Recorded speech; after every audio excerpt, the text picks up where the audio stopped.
Right, so we're gonna open up the FreeCAD files for the open source PMP project called Index. You can find this on GitHub. It's sphawes/index. So let me just go. I'm just getting started with this. I don't actually know how it all works and stuff. I'm just gonna go and fix up some of the stuff that's not quite right with it.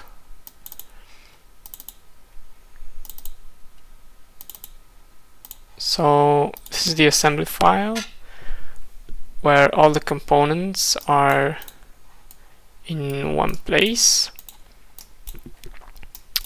I'm gonna go through most of the parts and make sure their sketches are valid and features are properly computed and there's no errors and stuff. Okay, so let me go into perspective mode. Press VP to go into perspective mode. Yeah, so this is like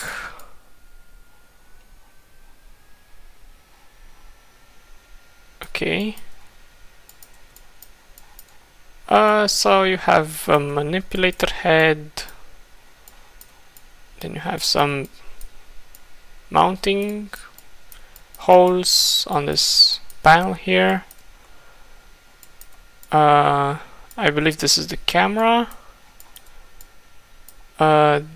These hold the umbilical hoses, and somewhere in here steppers should be mounted, I think on this side. Press VS on a part to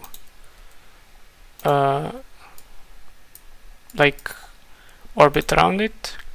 VF orbits around the entire thing. So first thing I'm gonna do is, you notice it says top, but I'm actually looking at it from the side because the transform orientation for the entire assembly is wrong, but I'm gonna have to redo the assembly anyways in assembly 4 because A2 plus is a bit,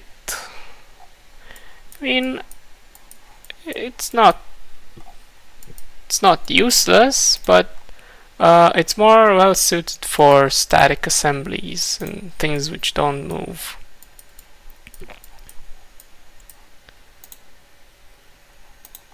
Okay,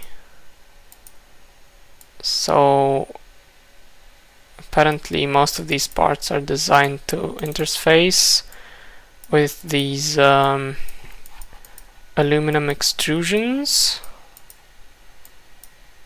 Okay. Also, I've noticed they don't model in any fasteners at all, which it's fine, I guess. It's not 100% mandatory that fasteners should be modeled, but if you want to generate like assembly documentation, fasteners can go a long way. Okay, so let's see what we have here. We have this I don't know what this is, let me just see. Okay, gantry, X gantry, okay. This is a stepper, I believe.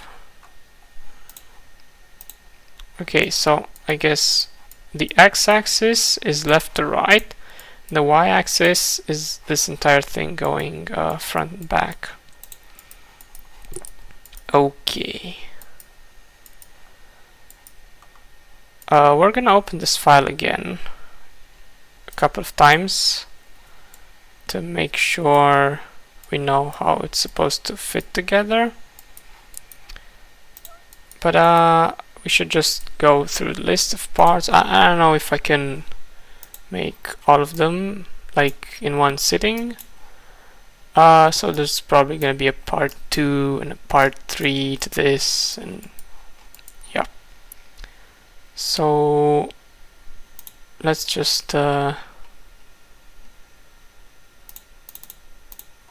everything up in order. Let's see what we have.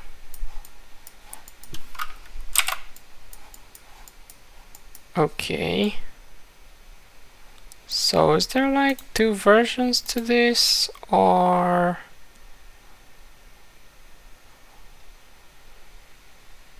oh wait, one of them is mirrored, so that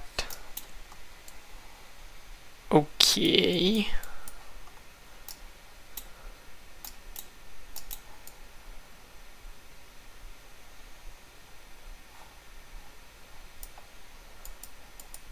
Okay, I'm gonna go ahead and skip this part because I don't know if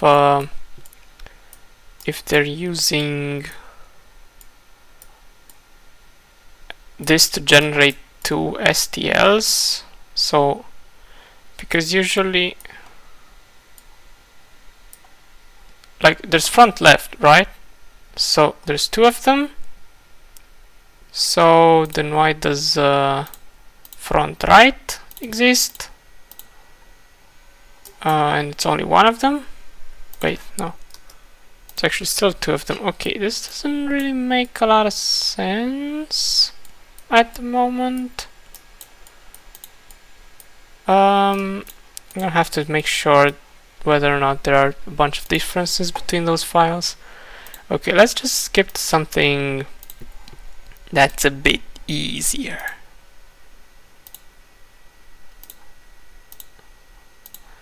Back left. Okay. There's no mirrored parts. Okay, this looks a bit better.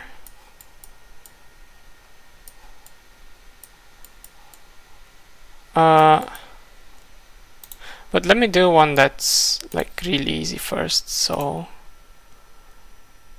I think it was this.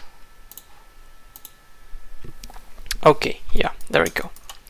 So this is a simple part that goes somewhere on the frame. It's mounted with 2 screws there. These rectangular slots, I'm pretty sure, are for zip ties, and like a umbilical hose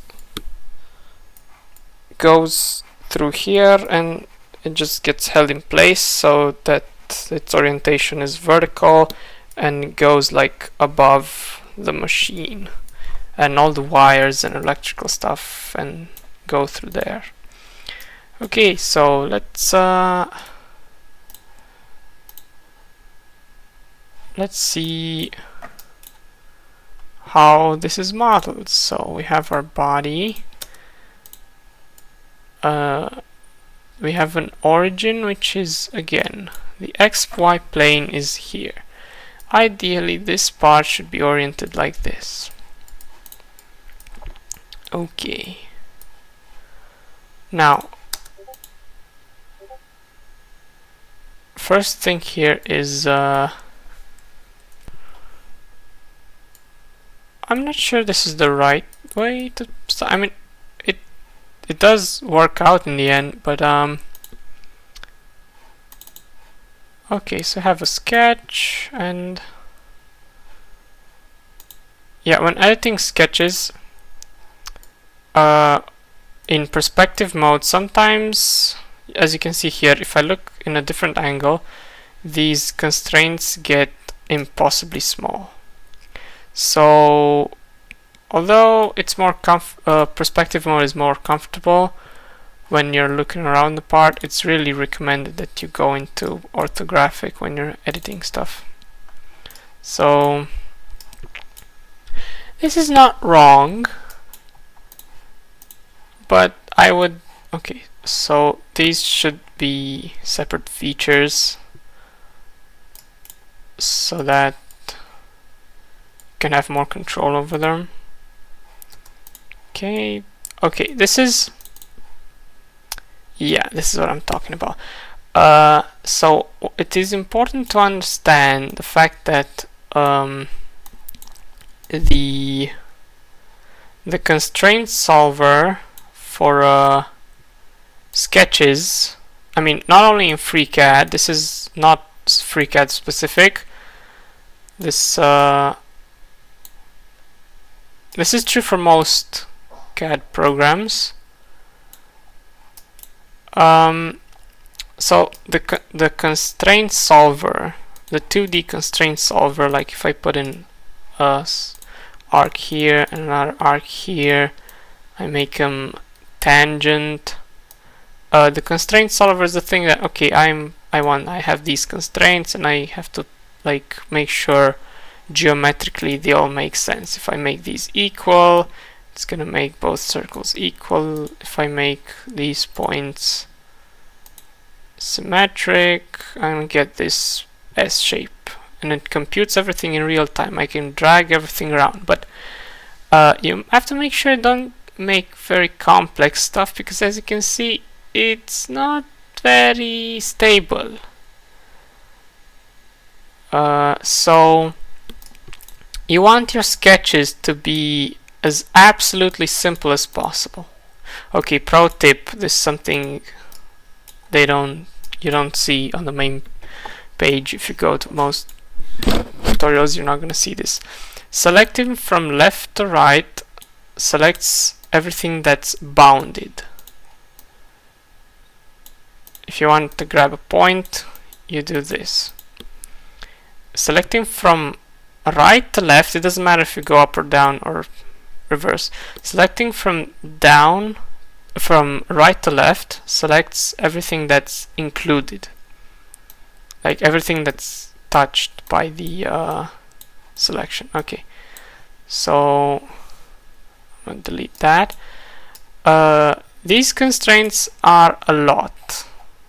Okay, there's really a bunch of them, and the sketch itself is not all that complex. This is something you don't want, because sketches are more unstable the more constraints you add to them. Also, there's a lot of like redundant constraints, not in a sense that they're geometrically redundant. Everything's green, so I've got nothing redundant here. It's a Kramer system. It has one solution. It's all well and good, but like writing all of this as 3mm is kinda not recommended, because you have this. This is called the equal constraint. So I'm just gonna leave this here, and I'm gonna delete every other place I see 3mm. Okay, no, that's actually something different. Like that, and just I'm gonna go ahead and make them equal to this. Hold Control when selecting multiple stuff. If you're using FreeCAD Daily, you can actually see a slight green tinge to the parts of the sketch that are fully constrained. If it's pure white, it's not constrained. Okay, so right there, I messed up my selection because I clicked. Yeah, this is a bit annoying about FreeCAD. If you don't hold Control when you're selecting something, if you forget to hold Control, your whole selection goes nowhere. So make sure you hit Control. Okay, I did it again. I misclicked.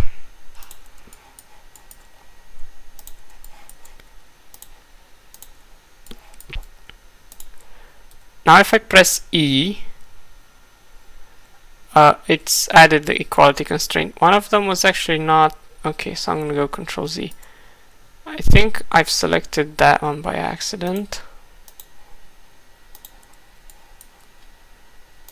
So ideally all of these white ones are movable, and you select all of these white ones and one that's light green,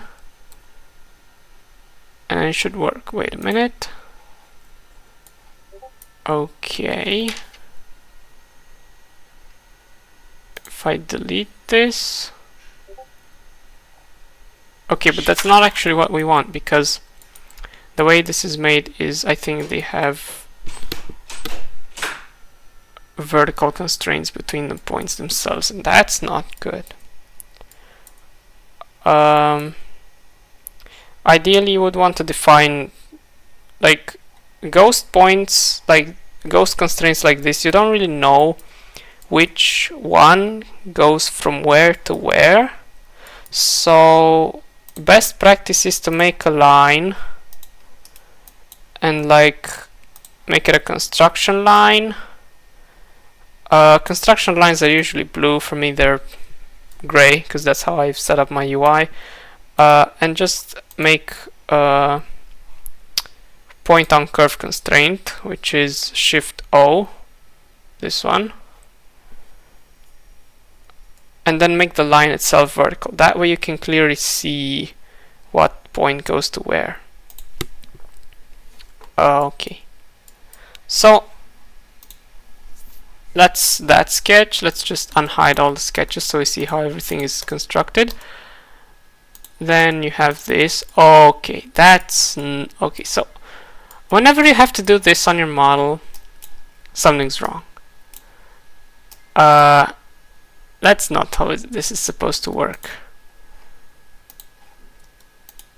And then a bunch of chamfers, and then the text. Okay, okay. This is okay. It gets the job done. It works, but we can do a lot better. So let's just make another body. Also, actually, in FreeCAD, there's these things called parts and bodies, and usually a body is a single solid object, and a part is a logical component that can contain multiple bodies. But whenever you want something to be part of an assembly, it's recommended that it has its own part. So if you just want to quickly 3D print some adapter or something you need real quick, you don't need a part. If you want to reference something in into an external assembly, you need a part, because the part offers just another level of transformation on top of the so for example, let's say this part is for 3D printing. That means the big side goes down. For some reason it's not on the bottom. We're gonna fix that later. Let's just assume it is. On the assembly, it's not gonna be on the bottom, so you need to transform it. If you transform the entire part, you have different coordinate systems. But if you transform the entire body, if you put the body into a part, only its parent, like this yellow thing, which is the part, only that gets transformed. By transformations, I mean, of course, like rotations and translations in 3D space. So you preserve your... So, for example, you have a comfortable coordinate system set up for your modeling of the part, and then you have another coordinate system maybe for making the actual, for it being part of an assembly. Okay, so I'm gonna hide all the sketches.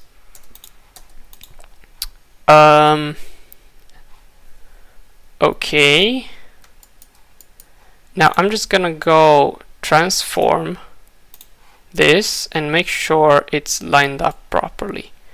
Like,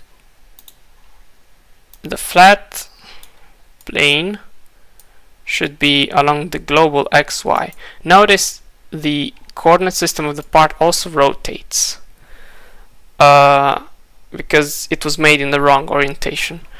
You can actually fix this by just going into every single sketch and rotating it. Also, sketches have this attachment property. Like, basically all objects in FreeCAD have this property. Yeah, okay. So you can rotate them. It's not XYZ rotation, it's rotation with an axis and an angle. This is done so that you avoid the singularities which arise when using Euler angles. So it's not like rotate on X this many degrees, on Y this many degrees, on Z this many degrees. It's a bit more clunky because you have to specify a vector of rotation, then rotate around it, but it's a lot more stable. So yeah. Okay, I'm gonna hide everything and leave the body here. I'm actually gonna go make it a bit more transparent. Control D edits the... Okay, I'm gonna use the thin lines and higher transparency. That looks good. Line transparency does this for some reason. It doesn't work. I don't know why. Yeah, okay, we can hide the origin now.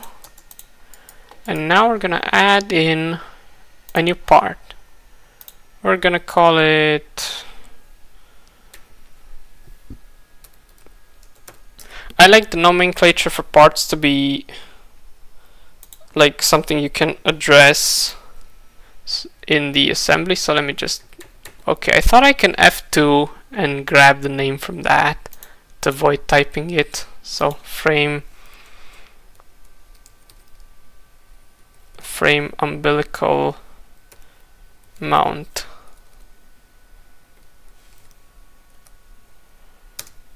Okay, I'm gonna add a body, which is just like simple name like main body, because it doesn't have multiple bodies. So you can actually leave it at body, it doesn't matter.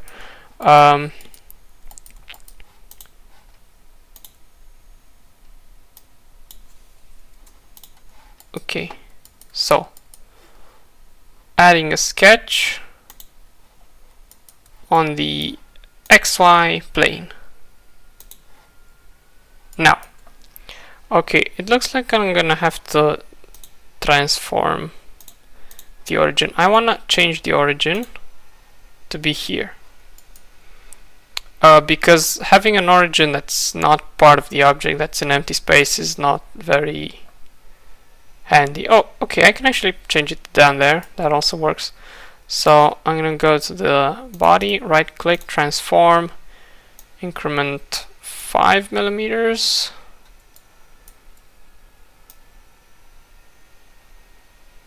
Okay, I don't know, actually I have to unhide this so I can have a reference. Like that, and like that, okay. Or actually I could go this way. There's multiple ways to do this, of course. You could actually make the center of the mounting holes as your origin, but it doesn't matter. So I'm just gonna leave it like this, so it's on positive X and positive Y. Okay. Now, this is the main footprint, so we're gonna name it. Okay, so edit the sketch by double clicking on it, make a big rectangle, make a small rectangle, delete this, delete that, line from here to here, vertical. Actually have to delete that. C to make coincident constraint. Oh wait, what? Okay, so now I can add dimensions.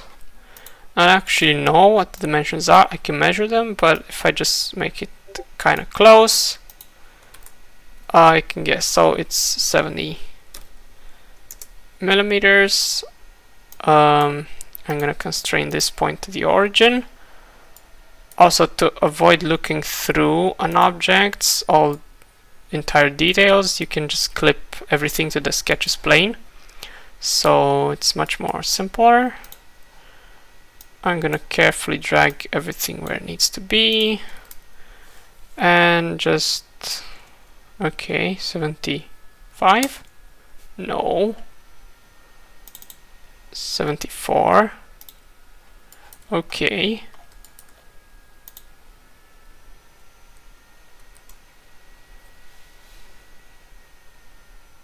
$32. 31. Okay, that's okay. And 35.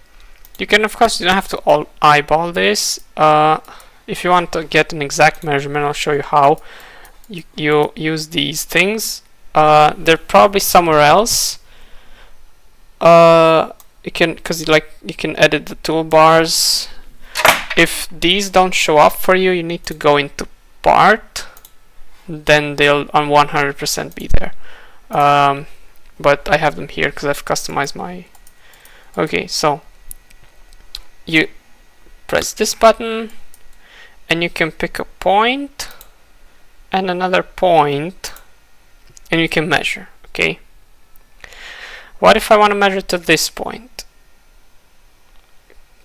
I can measure from that point to this line, but it only it doesn't actually solve three-dimensionally.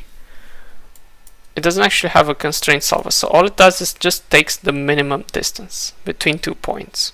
If you have a surface and another surface, it doesn't try to see what that kind of curvature it's like, and it just takes the minimum. So that's not what we want.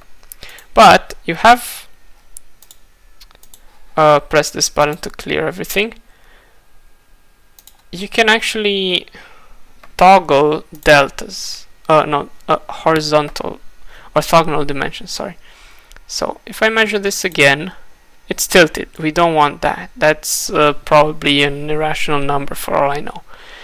But if you toggle direct and toggle orthogonal, the green ones actually measure along the local axes. So a quick way to get the total dimensions of an object is you can just select measure between its most extreme points. Like for example from here, well, we don't actually have a point there, so we would do something like this, but we have to do it again because this dimension is wrong. So yeah, that's how you use that.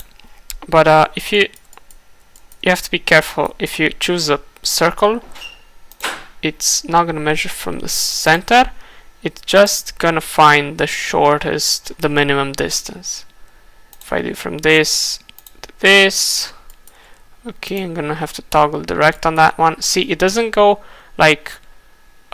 if here's a line, let's just project orthogonally to the line and figure out perpendicularly what's the distance. It just goes from the shortest point here to the shortest point there, and that's it. So you have to be careful when using that. There's also this thing. Now this thing, I don't recommend using this thing. Basically, you can actually choose an arbitrary point, like for example from the middle of these to the middle of those, and it will actually give you the distance, but you do have to it matters how close your mouse is to where you're measuring, so I would actually not recommend using this. Okay, so now that we got that out of the way, let's just continue editing our sketch. It looks fully constrained. So we're actually gonna just close and extrude it now. So select the sketch, click on pad, and the default is 10 millimeters. That's how much. It just happens to be, as you can see, it lines up perfectly with the surface. So let's just click OK. Now we're gonna wanna make these two holes. So I'm gonna add a sketch. Let me just hide this because it's getting annoying. I'm gonna make a sketch on the XZ plane. And now let's just make a circle. I'm only making one circle, and you're gonna see why. So I don't actually know the radius of that, so I'm gonna have to go open the other sketch to find it. There's no easy way to measure radiuses in FreeCAD, I don't think. You kind of have to use the draft workbench or something. I mean, you can do it if it's a whole circle. If it's like an arc, I guess. Okay, so what you could do, okay, let's do that. You can hit X and reference external geometry. We can't reference this geometry because it's from a different object. So these things are really weird, and many people don't know what they're actually about. These things let you, it's a shape binder, so you have two shapes, two parts that need to go together. You need like dimensions from somewhere else. So let's just hide this body, select this face, make a shape binder, click OK. I think this worked. Now we can hide this. Wait, where's the shape binder? I don't know if this worked.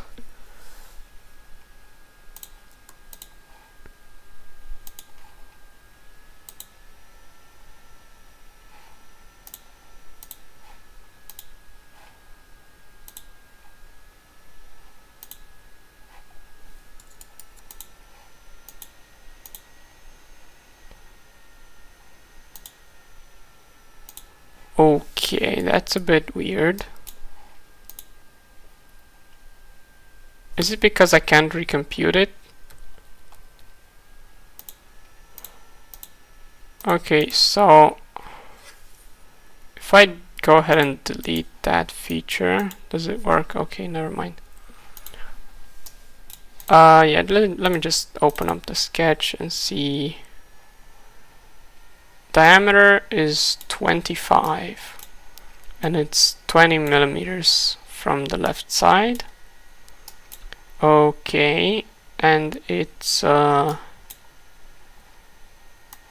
think this one's 17 millimeters from the bottom. Okay, so let's just make it 17 millimeters from the bottom,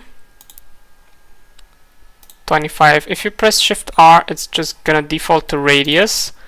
If you go into here and change to diameter, it's just gonna do the diameter 25. You don't have to do that every time. Like once you've changed to diameter mode, you can just Shift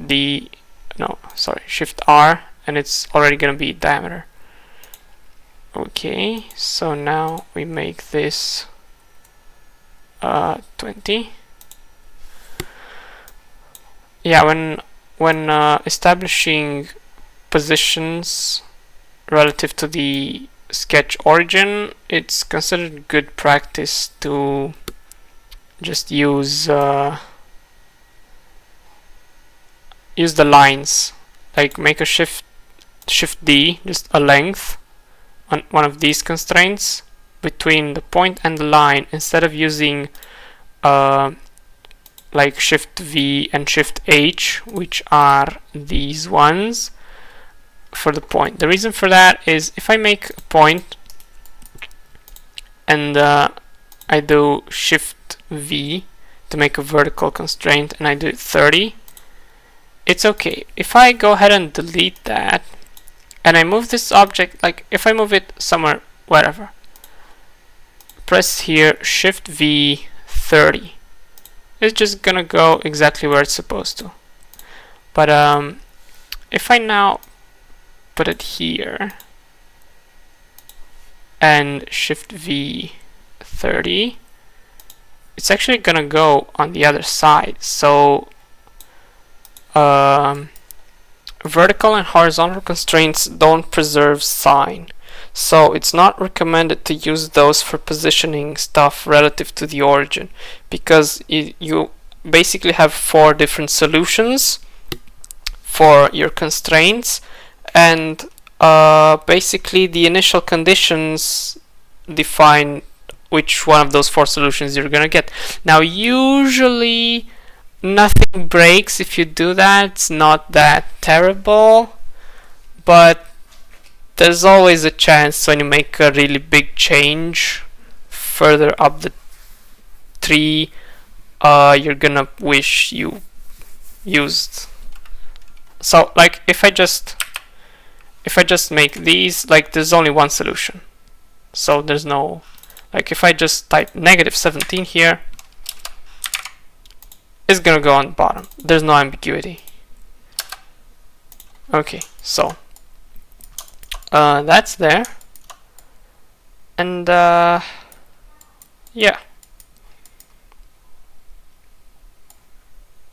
But this can actually be done better. This is what you would do in like most CAD packages. This is fine, but we have all of these constraints on a sketch, and if you want to make another feature, we actually still use this, and it's offset from the center. So if you have such a simple shape like a circle, it's not worth it to make an entire sketch to define it. So we're actually just gonna go ahead and delete this, and we're gonna make a subtractive primitive cylinder like this. This is the attachment editor. You're gonna have to get used to it if you use FreeCAD's more advanced features. It's hard to explain how it actually works. You just have to play around with it and see. Okay, so right now it's not attached, it's just at the origin, and it defaults to being along the z-axis. If I choose a plane, usually you would choose the xy plane, nothing happens, but actually these ones, they were deactivated before because nothing was selected, it was not attached to anything. If I choose this, wait, no, I need to, okay, there we go. Now I can actually move it in all the axes and rotate. You may notice I said FreeCAD doesn't have Euler rotations, and these are Euler rotations. Yes, they are. So this is the dialog box for you orienting your part, and it has Euler angles, so it's easier. But internally, once you click on OK, it just collapses these and it simplifies them to axis angle coordinates for rotation. So you can use these because it's easier, but internally everything is axis angle. So yeah, I'm just gonna change everything here to 0. Wait.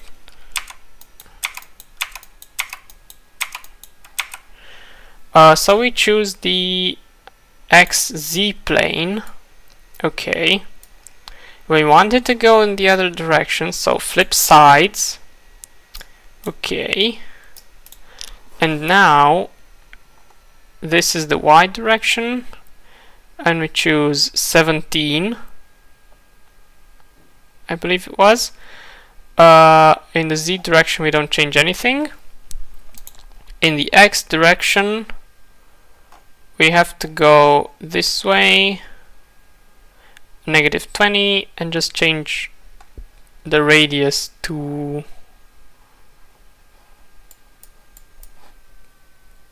okay, so we don't have a diameter here, we're just gonna have to do 25/2. What? Oh, okay, I pressed enter and it applied it. If you double click on a primitive, it's just gonna go back here. So the height, we can make this slightly larger, but it's not really like, say you want to change this later to be even bigger. It's not gonna, you have to go back here and edit the cylinder again. So you might notice, okay, I actually messed up the alignment because I didn't remember the exact numbers. So let's go back here again. So it's 17 from here, 20 from here, and 25. Okay, so I don't know what's wrong here.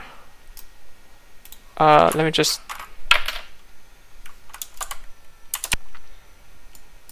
okay, so if we go edit this footprint sketch, you might notice something sneaky. In the in this dialog box for constraints, we actually have a name and it says optional. So we can actually say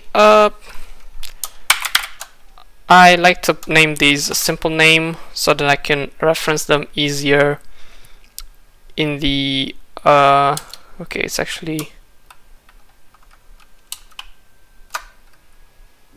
okay, like OAW stands for overall width. So, but I don't know, I should actually name this, okay, overall, because length is the big one. But if you actually want to make this taller, like 100, like 120, then that's the length, so that's not good. So usually in CAD there's like this unwritten rule that negative y is forward, this direction here is forward, z is up, and x is, well, left and right. So although this is actually shorter because it's only 70, I'm still gonna call it overall length because it's in the direction of length. So I have that name there. Now when I go into the cylinder and okay, so let's just see why this, oh, okay, it's just because of that. Okay, then I can click here. You can click this button, it does the same thing, but you can just type equals, just like in Excel. So you say when you reference an external object, you have to use these brackets. Like for example, if I want to have a square profile here, I can just type radius. It's actually gonna work. It's just gonna make the radius exactly the same as the height. If I want to have not a square profile, if I want to have a square cross section, I can just go and say ×2, and now it's like a cylinder that perfectly fits through a square hole if you put it in sideways. So if you want to reference external objects, you have to use these brackets, because okay, so this is a Python expression thingamajig. Basically you can't use dashes because that's negatives, but we already use dashes and underscores, and you can even use spaces in your names. So you use these to tell the expression engine that this is a name, so not to evaluate the spaces and the dashes and everything. So you write that, and I'm gonna go footprint, and it finds footprint dot constraints dot OAL, and you see it finds the 70mm value. Now here's the rub. So basically, if you go footprint.constraints, in some versions of FreeCAD, I think it was in Real Thunder's version, if you say dot, it's gonna populate a drop-down list with all the constraints. For some reason, in this version it doesn't work, so you actually have to remember the name. It's a bit of a pain in the ass, but it's not that bad. So now whatever we do with the base, that hole is just gonna go from there to there, no questions asked. So there we go. Now how do we make the other hole? Well, just make a linear pattern like this. Usually you have to select a feature. Okay, you can select multiple features, by the way. So axis, base x axis, that was the default. Length 100, it's a bit too much.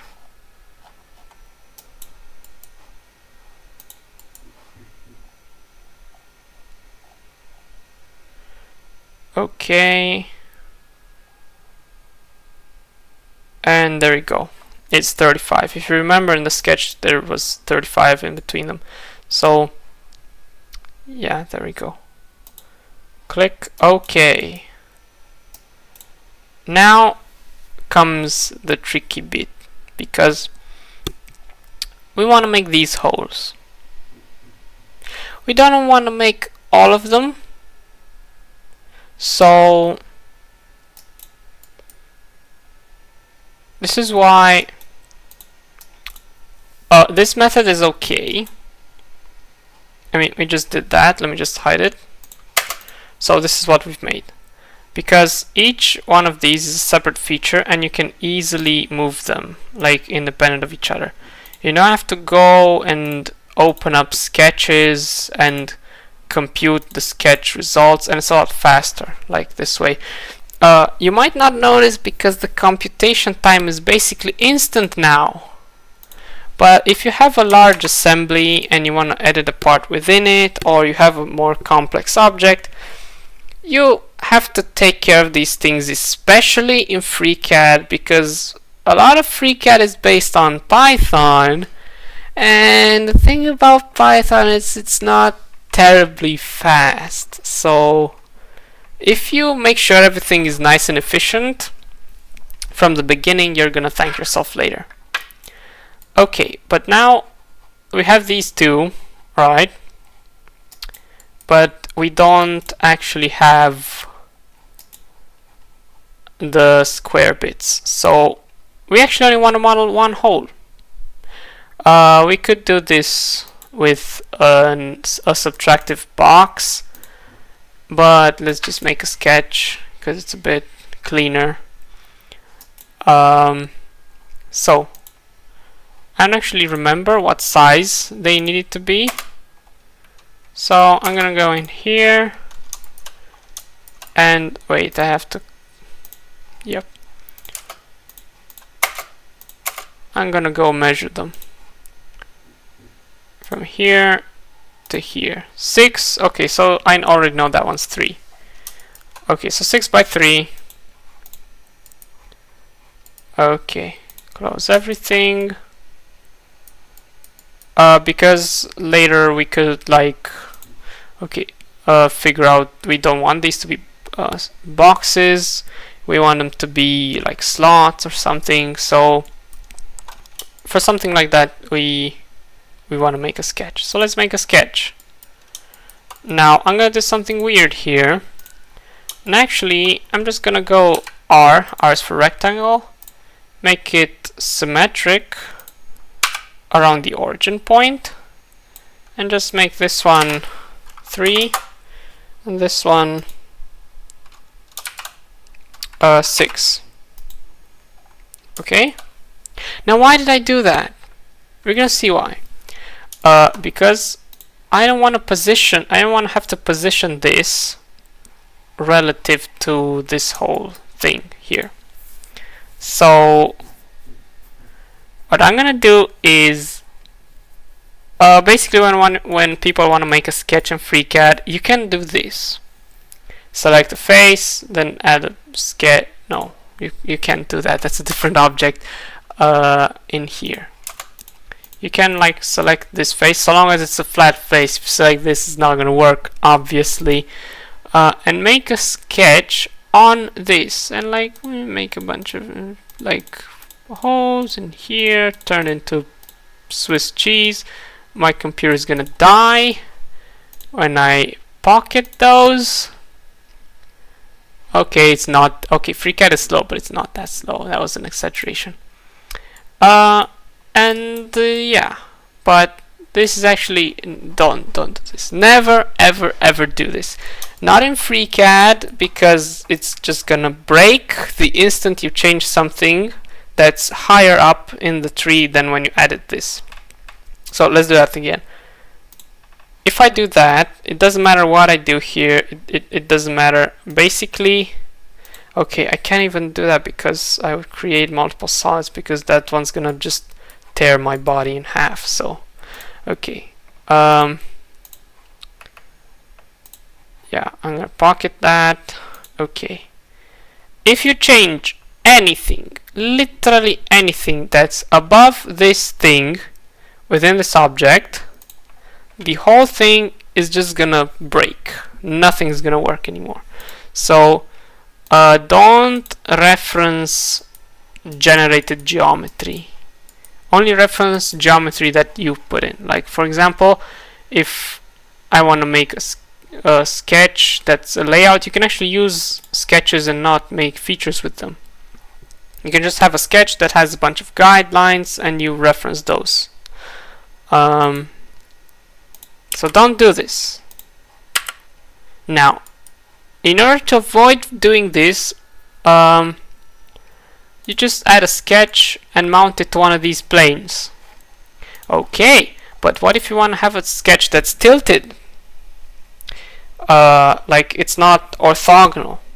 Now, what people would do then is they would add one of these, which is a datum plane, and they would just like attach this to an existing plane. Then they can mess around with the rotations and add all sorts of crazy stuff. I usually don't do that because you can just go ahead and edit the placement of a single sketch. So only if you want to have multiple sketches on this would it actually be useful. But what I am gonna do is I'm gonna add a local coordinate system. Wait, can I get away with using just one line? No, I can't. Okay, so I'm just gonna add a new coordinate system, reference it to the origin,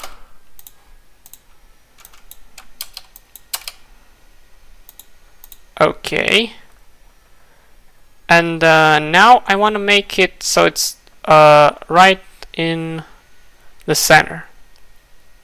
Okay, so I want it to be in the center of this whole square region here. Okay, so like that. I'm gonna want to move it there, and actually I can leave it at 0, but it's a bit nicer if I make it so that it's on top. It doesn't so just I'm gonna go here and just go pad dot length. Wait, what? That can't be right. Oh no, it's the other pad. Okay, yeah. You have to name these things, so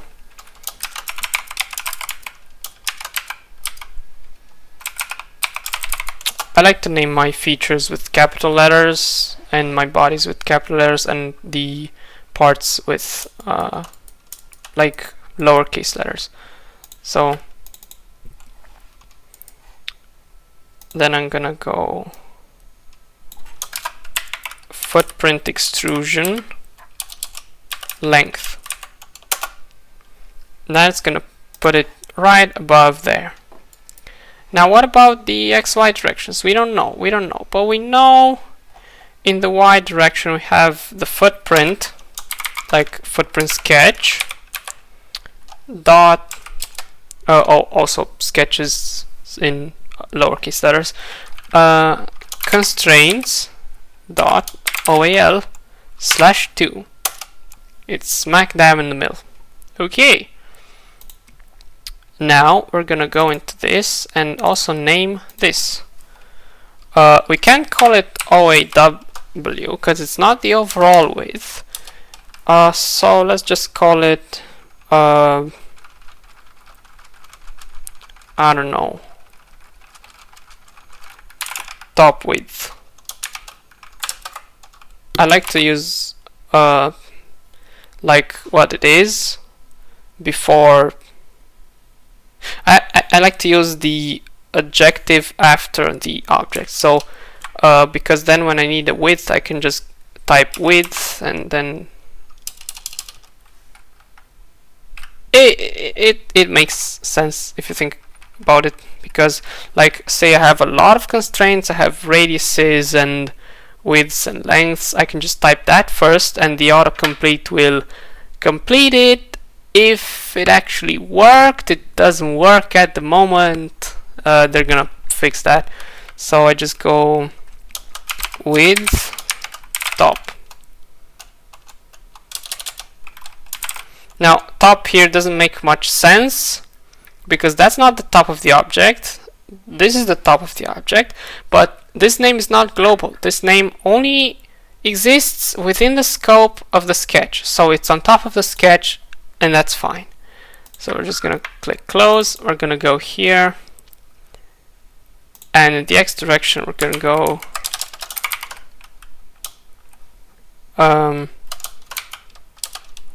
footprint dot constraints dot width top.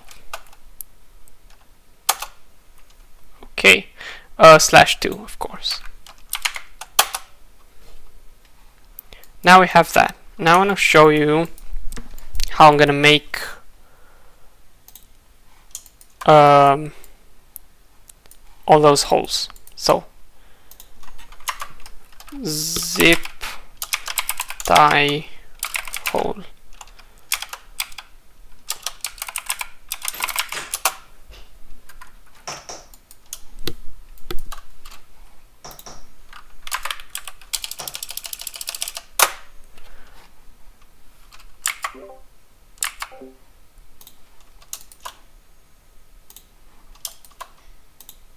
I have to measure. Wait, I actually have to measure it. I can just unhide this and position it so that it's okay. I can just edit the transform. Now, why do I do that? Because I want the origin of the sketch to be in the center so I can mirror it more easily. So I'm just gonna go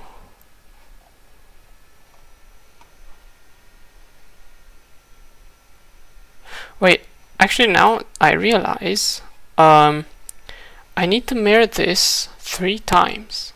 Once around the circular cutout, once around the middle of the part, and once around the center of this so that I get everything.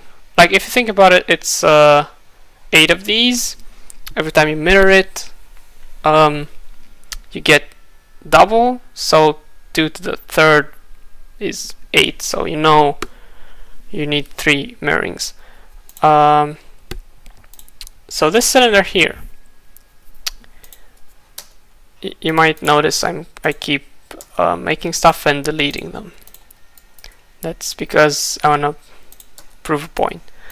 Now this particular method is perfectly fine. This is perfectly fine. It's nice and efficient, but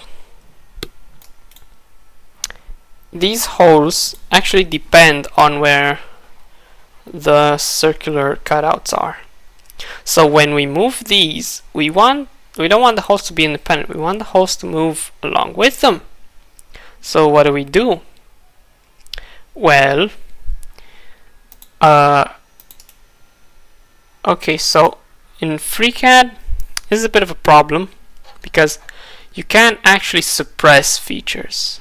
Suppression doesn't exist in FreeCAD. You can just toggle space. Space on an object makes it hide and go away. Space within an object just shows you what it looked like on that operation. and sketches hides and hides them. Same with datum objects. Now I want to go in here and edit the way the cylinder is attached. So you kind of gotta be careful, because you can rearrange features, I think. Yeah, you can rearrange features, but it's a bit of a pain in the ass. Like, you can just, okay, let's just turn all the way back in time until we're here, so everything else is suppressed, and add a new feature. You have to kind of work around this tree here. This thing here is very stubborn. It's gonna cause you a lot of pain. So okay, we're here, we're gonna add a datum line. Okay, we're gonna make it parallel to the x-axis like this. Okay, now in the y direction we're gonna go 17, in the x direction we're gonna go 20. It doesn't work. Flip sides, 20. Okay, now we're gonna attach the cylinder to that line. Wait, there's a problem. I can't actually. I gotta check something out. Okay. So let's just go ahead and move this to where it needs to be. I'm gonna go into position.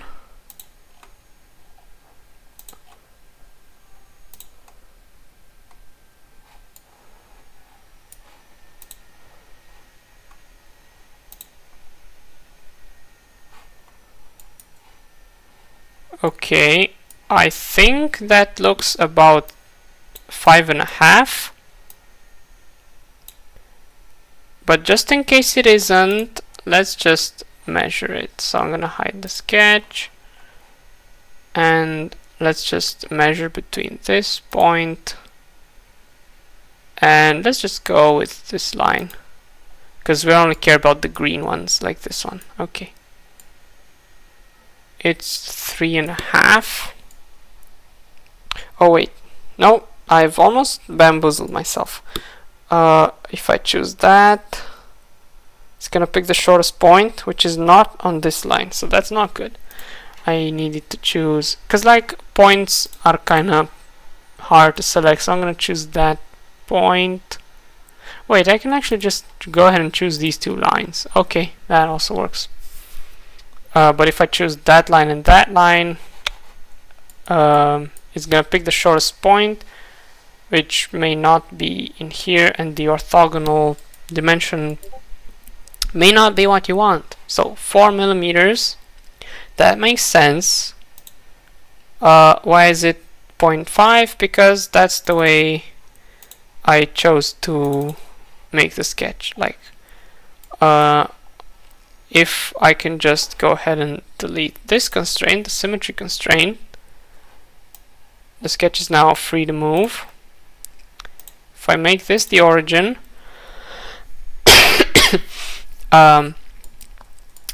it's gonna be easier to manipulate.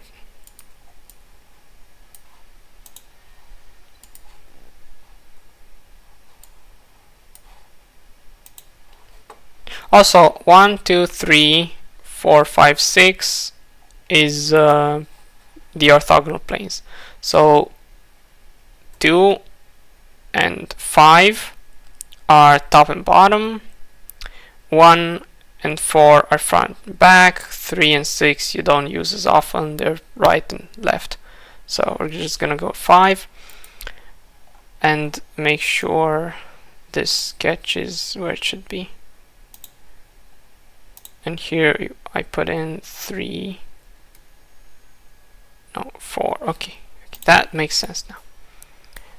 I'm just gonna go ahead and pocket. Nothing happens because usually the sketch normal is this way, like that's the top side. Usually you want to pocket down. I want to pocket up, so I click reversed.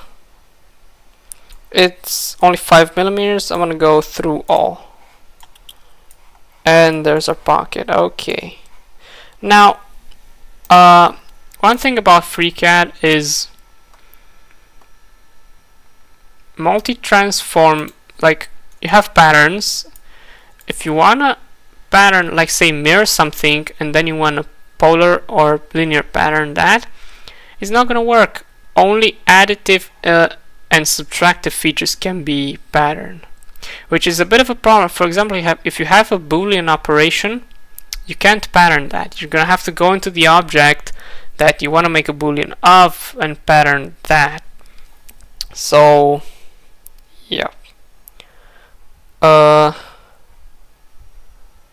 I'm going to go in here. If I make a mirror pattern, because that's what I need, I won't be able to make another one because these are not additive or subtractive transforms. They're patterns.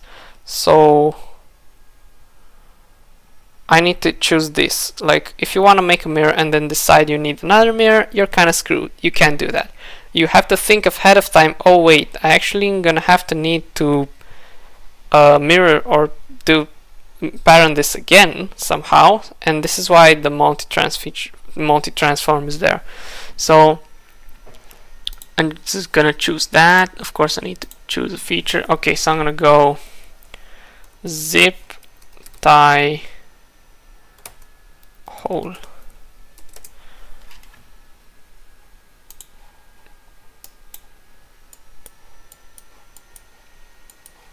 Right click to add transformations, add mirror, mirror along the YZ.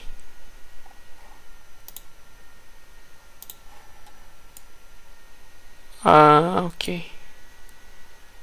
Where's the hole? I don't see it. Okay, let's just go XZ maybe.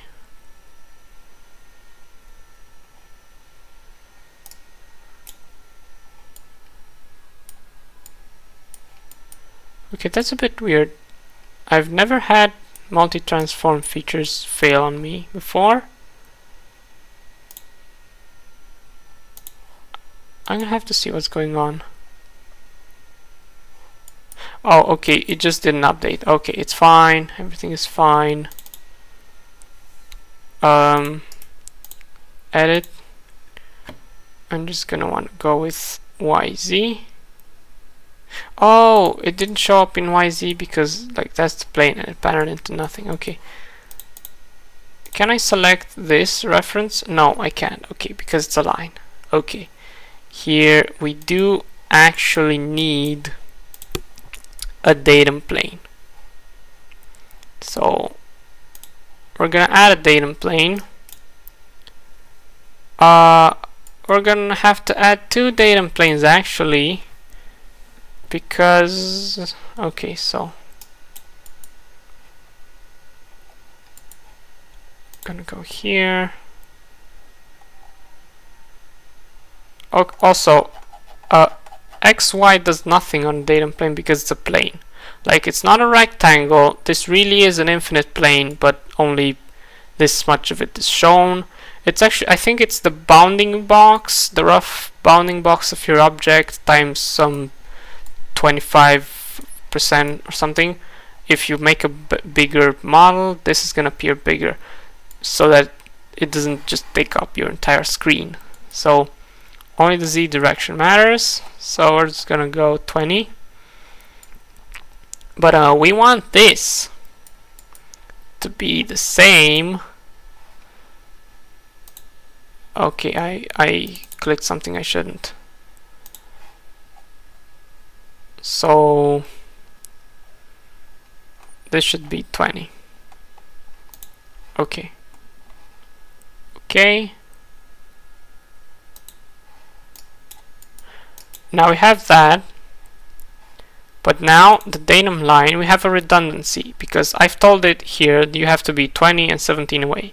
I've already told this it has to be 20 away. So they're coincident. They're on the same So I'm just gonna go here and edit the map mode. If you press this button here, it goes into the attachment editor, which is this thing. So I can say through 2 points, basically that's like parallel. It's not through 2 points, it's another line, but it's the same thing. So because it's like the origin and the vector of the line, so I selected the y-axis there. Now this is like, you can have up to 4 references. I can select the second reference, which is this, and now wait, I can't do that. What? Okay, that's weird. But I know something that's gonna work. If I select this, it's gonna work because what?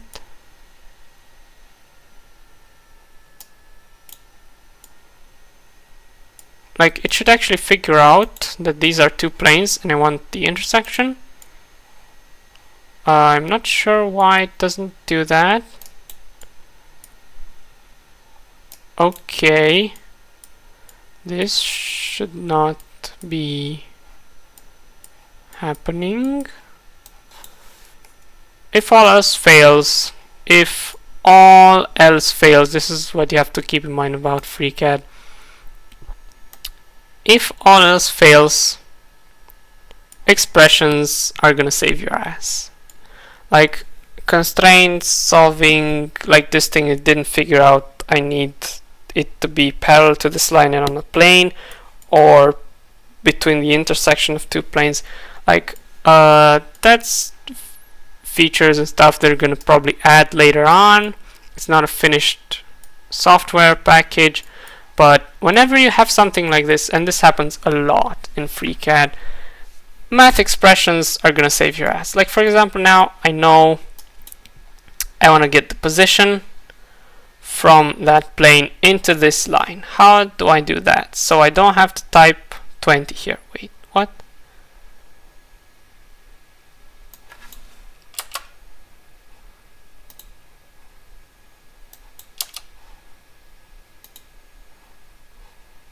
Okay, so it's actually 20 here and 17 there. Okay, I don't want to type in 20 because I've already did. I want to change the 20 I made on the plane, and it should affect the line. So I have to go 2 places to change the same thing. So what do? Just go in here and take the datum plane dot position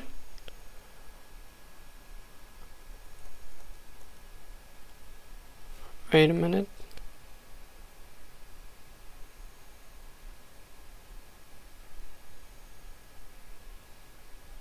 I think it's this one.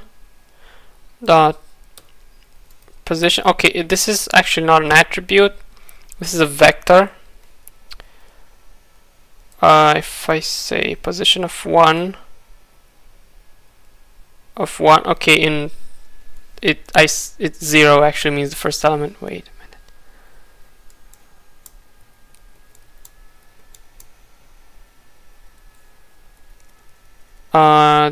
I'm pretty sure there's gotta be a way to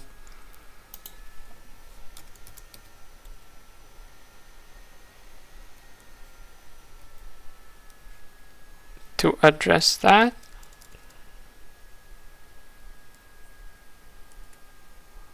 I've done this before. I don't remember exactly how. Wait a minute. I don't know what the syntax for this was. So placement is an array that contains 2 elements, and each one of them is an array that contains 3 elements. It's something to do with brackets. Okay. I don't know, but when expressions fails, then you know what saves your ass? Spreadsheets. These things. So I'm just gonna go in here, make a config, like configuration spreadsheet. I'm just gonna go overall length. You can actually type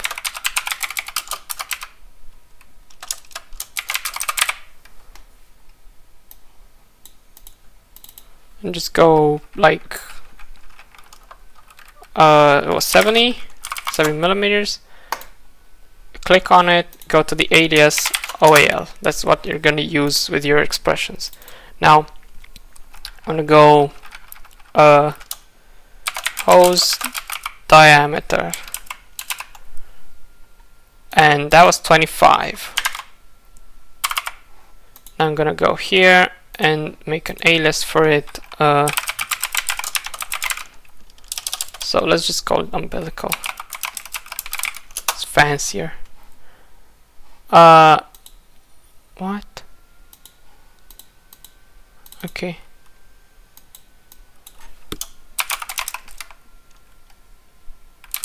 That happens from time to time.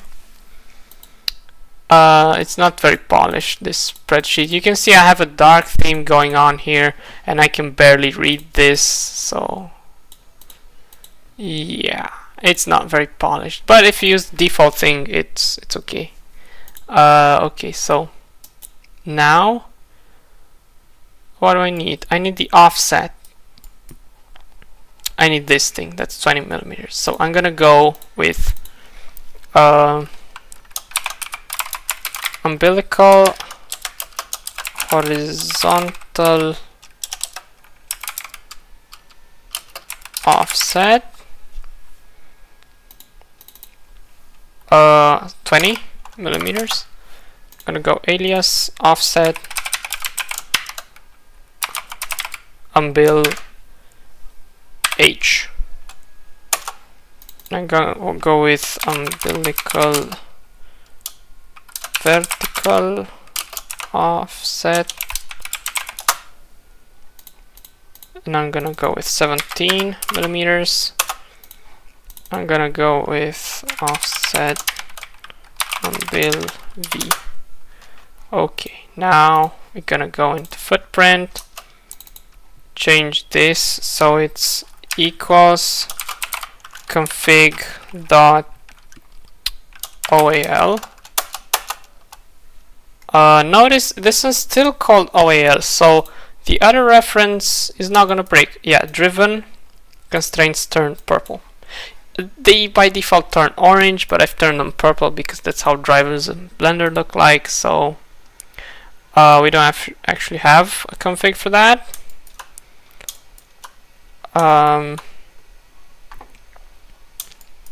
Okay, so I think that's it in here. I'm gonna go to the cylinder, and okay, I'm just gonna go height. I can leave it there. It's still gonna work if I change this to config slash. It's gonna be the same thing, but it's safer to change it to the config, so everything points to the config. Because if you change your mind, what if you don't want a line there anymore? What if you want a circular thing and you have to edit the sketch, you have to delete that constraint, and it's gonna break? So referencing the config is the safest thing you can do. The spreadsheet. So nothing changed because I didn't actually change anything. Radius, I'm gonna go with config dot diameter. Also, if you use the config, all the properties in the config appear in the drop down. Like the bug for the constraints does not apply here. So You don't have to worry about that. So /2 because it's a radius. Okay. Now in the attachment, we can just open position, and in here I can go config dot offset. So I need an offset, and these two appear, and I need the horizontal one, and then I need the vertical one.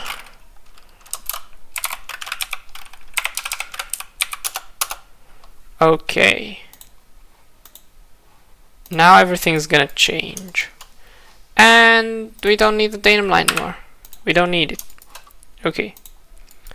The datum plane, we just have to change this. So it's config dot offset h. Okay.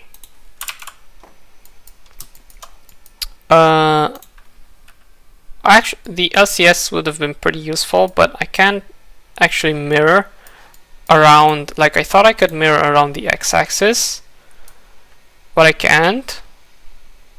So I'm gonna have to add another datum plane for that. Okay, so finally we can move this hole to where it needs to be. Okay, there. Finally. Now gonna need to add in another datum plane. For mirroring, datum planes are actually useful. For sketching, you don't have to add them, only if you want multiple sketches that are not aligned to any of the orthogonal planes. So I'm gonna need a plane here. In the z direction, flip sides. Config makes stuff a lot easier, but it's a bit slower because referencing from a spreadsheet and editing values in it, it's a bit slower, like computing time wise. It's actually faster from a user interface perspective.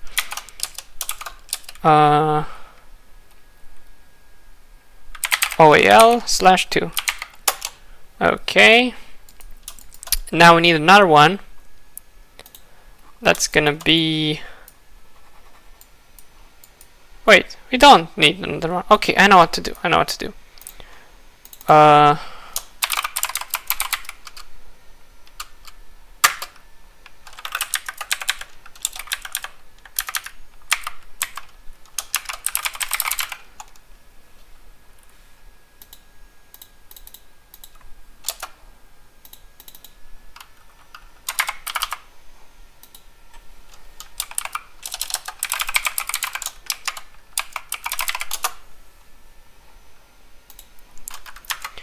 So, okay, theoretically, you could do this without any datum planes at all. You can just make a linear pattern here, but you have to actually calculate from the center how much. So you have to get, like, I can show you how to do that. But this is a lot easier. So if you don't want to use mirrorings and you don't want to need planes, you can actually do the same thing. If I delete this and add a linear pattern along the base x-axis, and you can see it got a notch in there, and I go config dot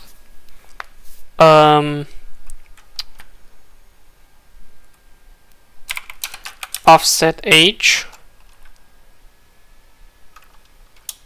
times minus, wait, okay, so times 2, yeah, and then from that I need to then subtract this distance from the point to there, which is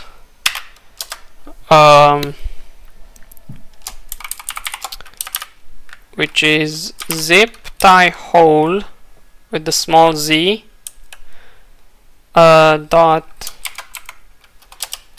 placement, and then we run into the same issue that I can't remember how to, what's the syntax for that. I'm gonna have to look that up. Okay, this might seem like a big headache. This is just if you want to make your entire model 100% fully OCD level parametric. Like, of course, what any layman would do is just say, okay, times 2, okay, that's too big. Then we need to subtract, let's say that was 4, so if we just go ahead and subtract 16 millimeters from that,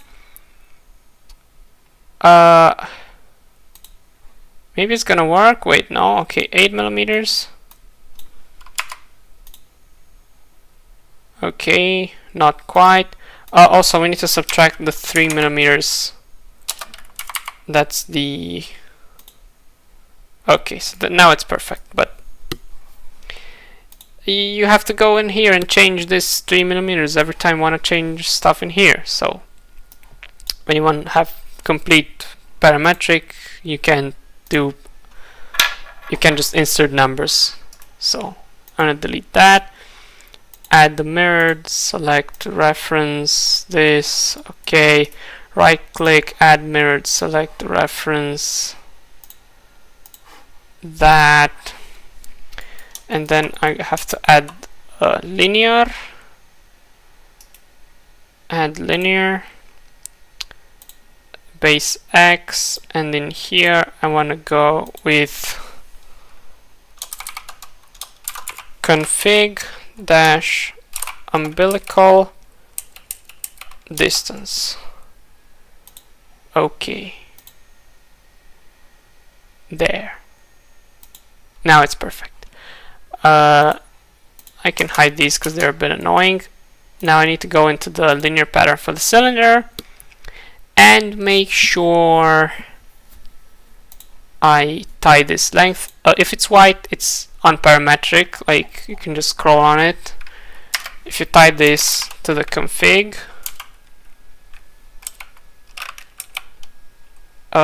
distance umbil, then it's gonna turn blue, and you know that's okay. So now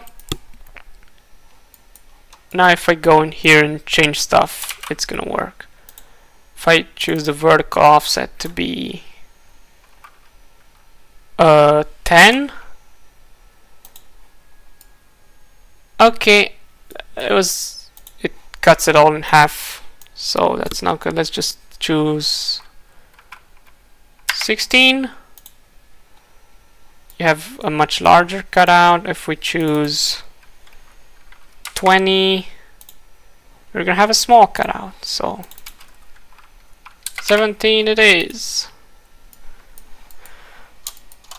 Then to finish all of this off, we're just gonna make a bunch of holes.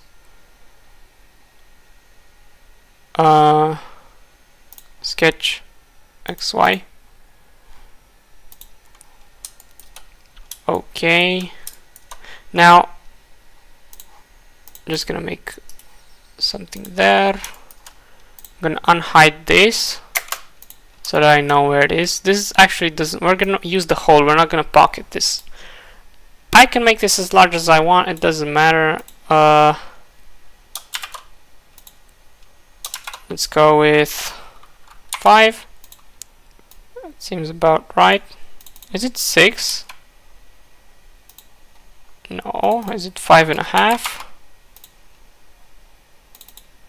5.5. Okay, that looks about right, but it doesn't actually matter because you're gonna see we're gonna use the whole wizard tool thingy.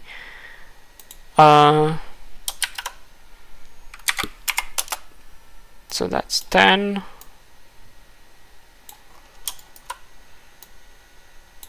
And then I'm gonna have to,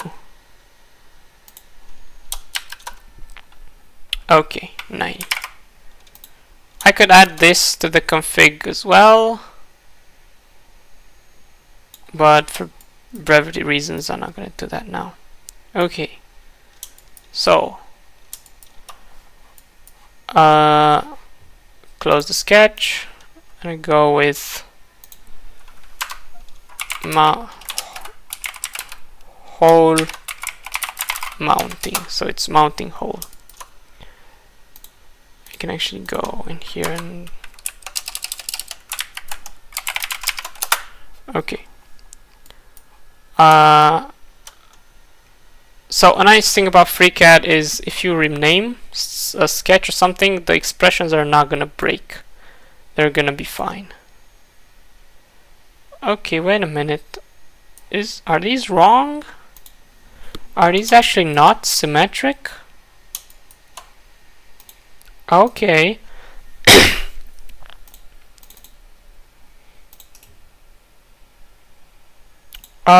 That's not supposed to happen. Okay, so we don't actually need that datum plane anymore.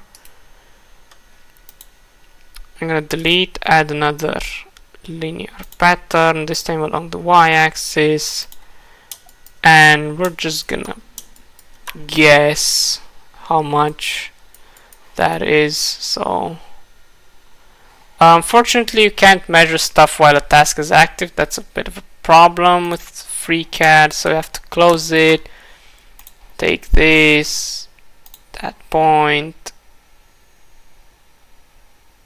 and 56. Okay, so in here, edit, this is the, okay, so I have to type in 56. I should add that to the config as well, but this tutorial is pretty long as it is, so let's just go ahead and make the last hole. It doesn't actually, I need for pocket, if I make a through hole, this doesn't matter, because I can just click pocket, reversed, through all, and it's gonna work. But if I want to mount this using screws, I actually need this to be at the top. So instead of just going here and guessing how much I need, I can just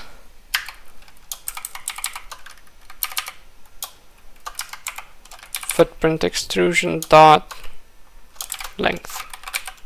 See this, you don't need all of the variables in here, only ones that are a bit trickier to address.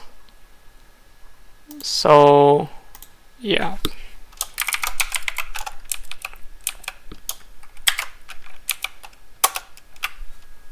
okay, and now let me just hide that.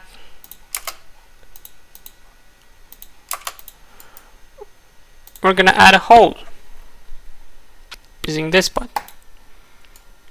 Wow, it added a hole. What do you know?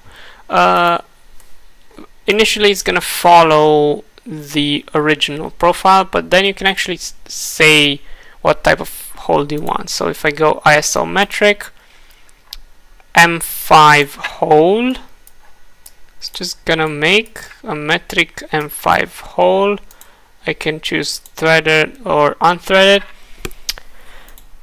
If you choose threaded, it doesn't actually model the threads. There's a new feature that's gonna get that they've actually worked on that. It's done, it works, it's just in the testing branch. If you use FreeCAD daily, you're gonna get this sometime soon. Well, soon for FreeCAD means a couple of months, but it's gonna get there. Like you're gonna have an option here that says model actual thread. So it's just like in Fusion 360. When you click threaded, Fusion actually paints a fake like texture on here, so it's, you know, it's supposed to be threaded. FreeCAD's not that polished yet, but you're gonna have an option here that so you can actually have the thread modeled in for 3D printing. I actually have no idea what these are. I think this is supposed to be like the quality. Okay, so this is clearly the size. Okay, so that's, I think, tied to the threads.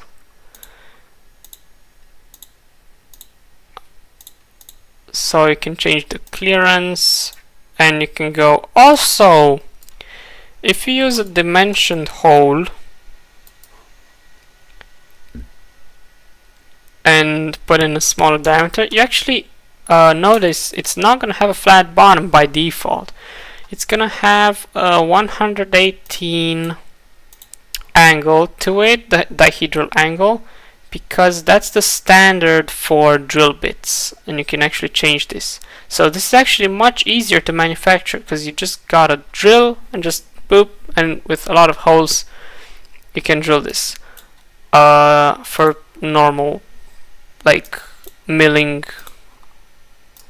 manufacturing. If you're 3D printing, you don't care about this, so you can just have it flat. It doesn't matter. But we don't even care about that at all, because we can just go through all. So that's it. So the holes might not be particularly useful. It might not seem very useful for you now, rather than just pocketing it. But here's where the clever bits are. In the type, you can go and counterbore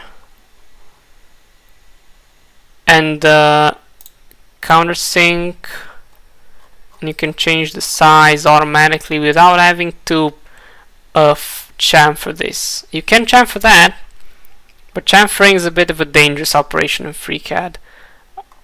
You can actually also change the angle, which you can't really do in chamfer. Okay, you can do it in new chamfer, but still. But you have all these stock options, and these are the default values for this are actually made so that they would actually fit an M5, like the size of the hole you want. You have to go to Google and see how, like, what kind of a counterbore or countersink you would need with these hole types. So you have these like standard types, and you can use these for the particular type of screws you want. But the model doesn't have any type of counterbores or countersinks, so we're just gonna stick to the model, and we're gonna leave it like that. Then I'm gonna go in here and add the linear pattern. Go and unhide this, and I'm gonna go with 10 on the y-axis, 15. Not 150. Okay, spot on. There we go. Now the last thing we want is to chamfer the edges. You always, in FreeCAD, you always want to add fillets and chamfers last.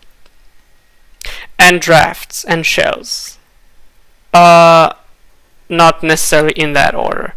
But these four operations here, they're the most unstable, and you always want to make sure you add them as last, like, so you make sure they're on the bottom of the of your model tree. So adding, so as you can see here, you add a chamfer and add another pocket. That's a no-no. Okay, wait, I forgot about the text. Okay, so yeah, we can't do the chamfer right now. We have to add the text. So I'm gonna go to draft. I have no idea how to use this workbench, honestly. It's a bit scary for me too, but I know if I press this button, it's gonna add in text. Right now it asks for the position. Okay, in draft it actually matters what orientation you're in. Also, something that's annoying, you might notice we've gone to draft, we've done something, we've pressed something, we go back to part design, we've got this ugly thing in here that's messing up our viewport. That's GR. Press G and R to toggle the grid. If you go to draft actually uses grid snapping, so that's why by default it enables it.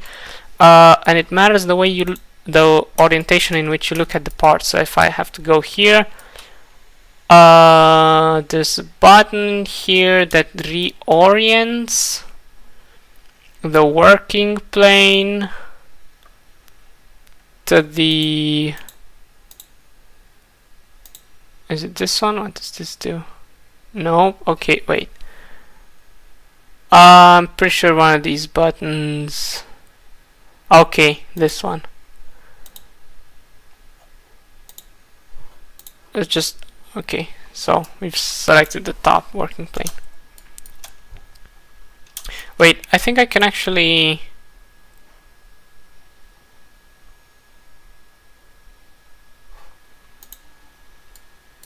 Can I select that? Okay, never mind.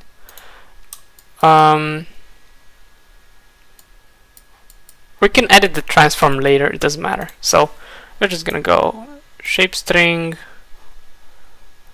I don't care, because I'm gonna just move all of you to 0 and this one to... Okay, I can't use expressions here because the draft workbench, but we can edit this later. String is FDM dash 4 zeros dash another 2 zeros. Height is... Wait, don't tell me. Okay. Yep, this is one of the most annoying things about FreeCAD is while you have a task open, you cannot do much else. So I'm gonna have to close that in order to figure out how long these should be. 0.4. Okay. Go back. Gotta go to top. Okay. Add a shape string. FDM. Okay, 0.4. And now you have to specify font file. Of course, I need to reset this because of course I do. So these are usually like in computer. I think USR share fonts true type, and let's just go with I don't know what font he used, so it doesn't... Was it Deja Vu sounds? I don't know.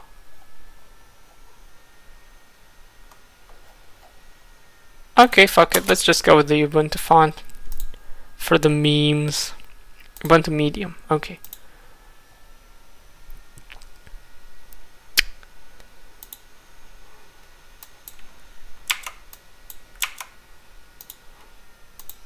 I click OK. Does anything happen? Yes, it does. Okay. I am an idiot. Is this parametric? Yes, it is. Thankfully. Okay. The size was not the size of the extrusion. This doesn't make any sense. This is a 2D object. I should have measured the size of the letters themselves. Please note that if this is 3.76, it does not mean that if I type in 3.76 in there, it's gonna be the same amount, because the fonts are like vector drawings, but they're not using their full like domain. Usually you want to have some space down below for like foreign letters which have some things below and on top. So I think that's actually supposed to be 5. So I'm gonna go here.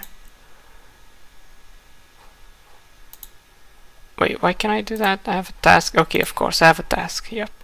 I'm gonna go here and type in 5 millimeters. Okay, that's a bit much. 4 millimeters. Let me just measure that because I'm kind of curious.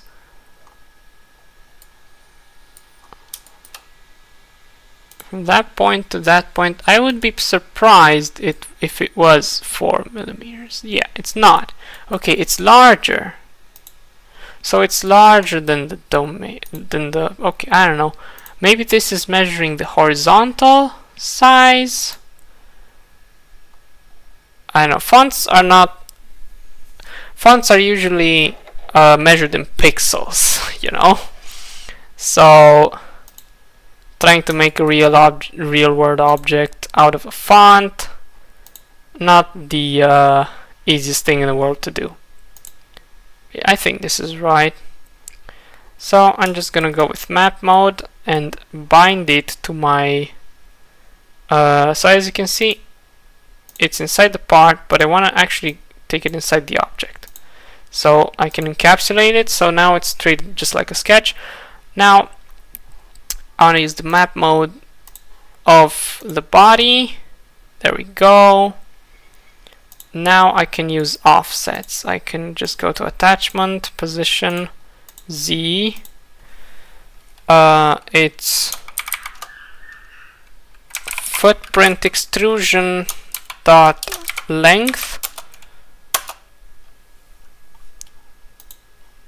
and it goes on top. And now, okay, this is hang on with me a bit. It's gonna be a bit of a fiddly mess. 90 degrees, negative 90 degrees. Okay. Okay.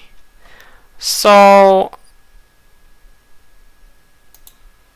on the y-axis, I don't know. I'm just gonna eyeball it. 55 looks about right. Let me just go to the top. Yeah, that looks about right. On the x-axis, I'm just gonna go equals config. Oh no, I don't want the total. I want to go into footprint dot offset top /2. Okay. Dot constraints dot offset top.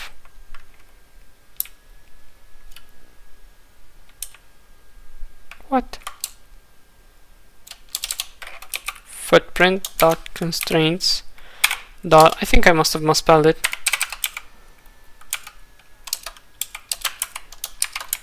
Offset top. Was it length top, width top? Yeah, that was it. Okay. /2 plus size times 2. I hit enter and it doesn't actually evaluate it. I need to click on the viewport. Okay, I need to remove the size times 2.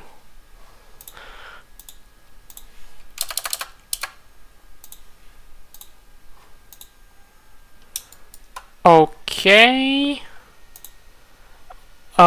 If I remove the size, is it just gonna be straight on the middle just like I wanted? No. Okay.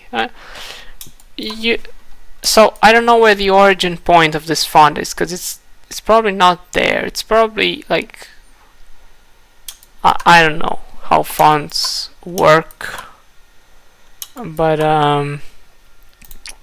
yeah, now that we got it roughly there, we can just add some ugly offsets here.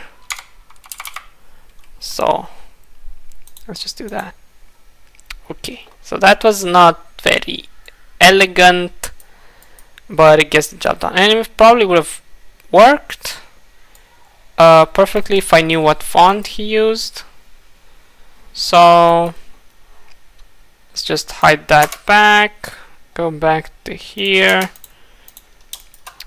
I don't know if I should convert this or if I can just pocket it straight away. Can I? Oh wow, that's amazing. I thought I had to convert from shape string to sketch. And now here I type 0.45. No, 0.40. Okay. Okay, there we go. Now you notice all these segments. It's because of the Bezier handles, I guess, in the vector drawing of the font. You can choose refine here to simplify some of them. Okay, what? So these are apparently different things. They're not coplane. Oh, okay, it's a bit curved. Yep. If you make a Boolean operation and you get like weird edges that shouldn't be there, you can use refine to simplify the model. Also, if you get errors, like the geometry gets broken when you're doing an operation, say I do some really complex operation here. If it gets broken, I need to choose refine. I can actually show you this. If I open here, yeah, okay, so let me just go to here,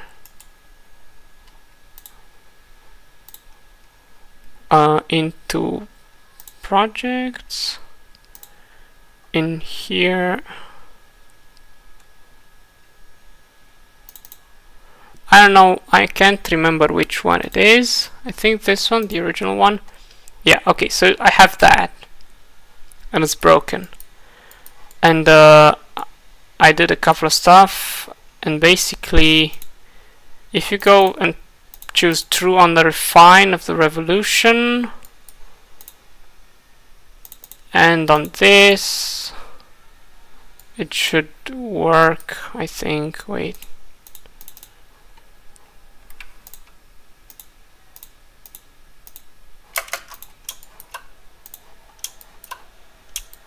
I think I actually also need to offset it a bit. So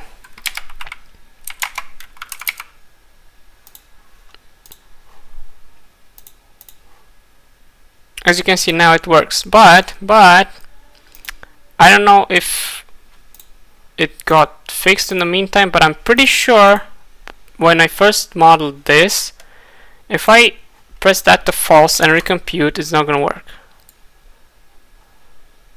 Really? Really? It all works now? Okay. But choosing refine on a feature when it gets broke. Okay, so that was not a very good demonstration. Okay. But like using refine on the object above what you're trying to do, if it breaks, usually there's a good chance it's gonna fix it. Okay, so now last thing we need to do is select all of these edges and chamfer them. I'm actually a big proponent against chamfering such simple edges like these ones, because you can go ahead and add the chamfers in the sketch, but that makes the sketch more complex. So it's the lesser of two evils. So we're just gonna choose chamfer and unhide this to see how much chamfer we actually need.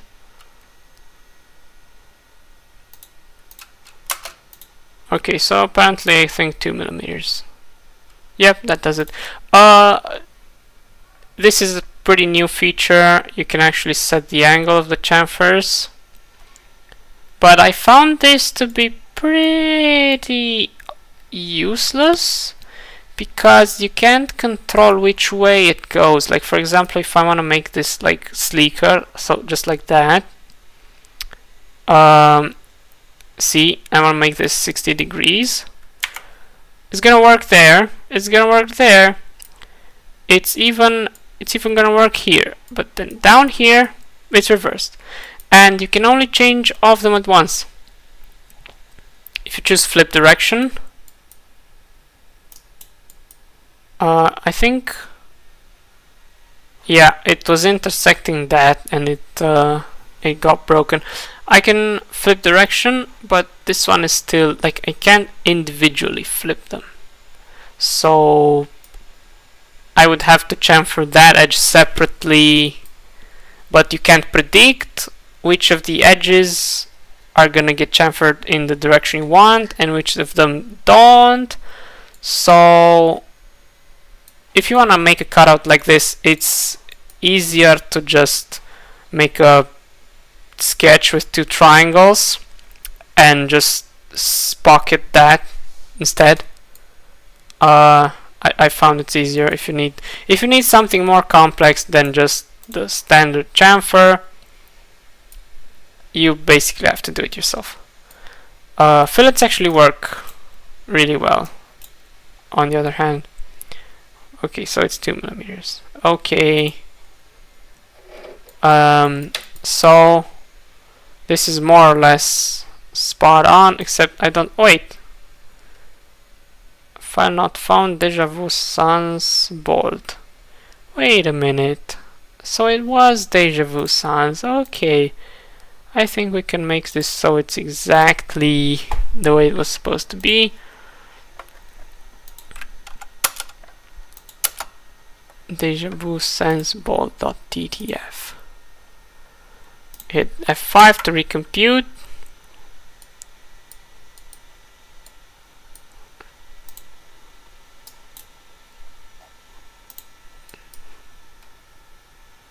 Okay, guess what happened? See if you can guess. Guess what happened? Chamfer failed. Why? If I go in here, okay. I'm pretty sure I chose Deja Vu. Okay, wait. I can't read. Wow. Okay. This one. Yep.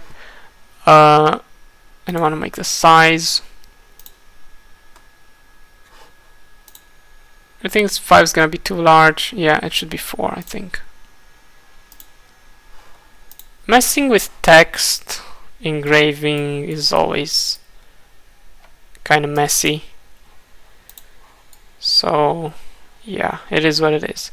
So now we have the exact same model we started with, but we need to add the chamfers again because they're broken. Look what happened. Look what happened. So I'm gonna hide this again. I'm gonna now click add so you can see. First edge is there, second edge is there, that one's there, that one got missing, and I'm pretty sure some of them got reordered because the number of edges in your, I think I accidentally clicked somewhere. Oops.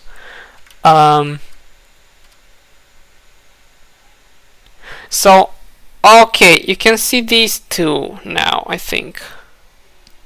And there's no way to chamfer those because they have a G1 and I think even G2 continuity, so you can chamfer them unless you have a corner. Okay, this happens from time to time. Yeah.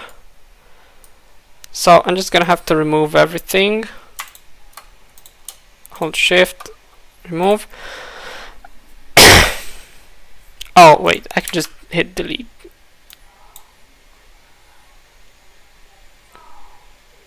So basically you can see here I have edge reference, edge 225, edge 224, edge 8, whenever you chamfer something, you select an edge. That edge in the modeling kernel has a particular number. If you change stuff that's above the chamfer, it is always gonna break, because the model changes and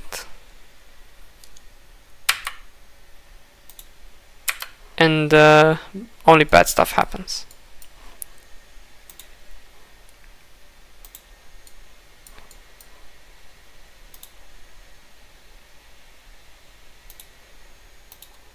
This is actually called the topological naming problem. If you've delved into FreeCAD any little bit, you will have heard of it. As the prophecy foretold, it is going to get fixed. People have been waiting for it for a really long time, but we have, like, there's this guy called Real Thunder that's like developing advanced FreeCAD features on a separate branch because they're highly experimental stuff. It exists, it works, but it changes too much of FreeCAD's underlying code, so they're not gonna merge it into FreeCAD 19. FreeCAD 19 is actually feature freezed, and it should be going for release like any time now. And then FreeCAD 20 is gonna use Real Thunder's features. There's a lot of new stuff, by the way. You can just go to YouTube and search for Office Scene Robotica, and like just watch a couple of these videos. I'm gonna have to stop that right there before I get a copyright content ID stuff. So yeah, this is what the cutting edge of FreeCAD looks like. There's this problem, it's gone, it's solved finally, and there's a lot more advanced features, but it's really gonna take a while. Don't hold your breath. The topological naming problem is still a thing, we still have to live with it. It's gonna be a while until they finally merge it. I'm using FreeCAD daily and it's still not, it's far from getting merged into, so yeah. People suggest some people on the forum actually suggest moving to Real Thunder's branch entirely and using that, but FreeCAD has a lot of developments on multiple of its workbenches. So for example, I use the Path workbench a lot, which is for CNC work, and if I use FreeCAD's branch, I have all of those cool features, but I miss out on the features from everywhere else, and I have to use the older Path workbench, which is not as good. They've recently changed a lot of things, so rather than just having a million FreeCAD versions because like there are a lot of FreeCAD versions, every single workbench, every single tool has cutting edge. Somewhere you have a branch where you get the cutting edge advanced features that you want, but not in one single version. So if you're gonna use, I actually recommend against switching it. Eventually they're gonna make their way into mainline FreeCAD and everything will be fine. So, but it's gonna take a while.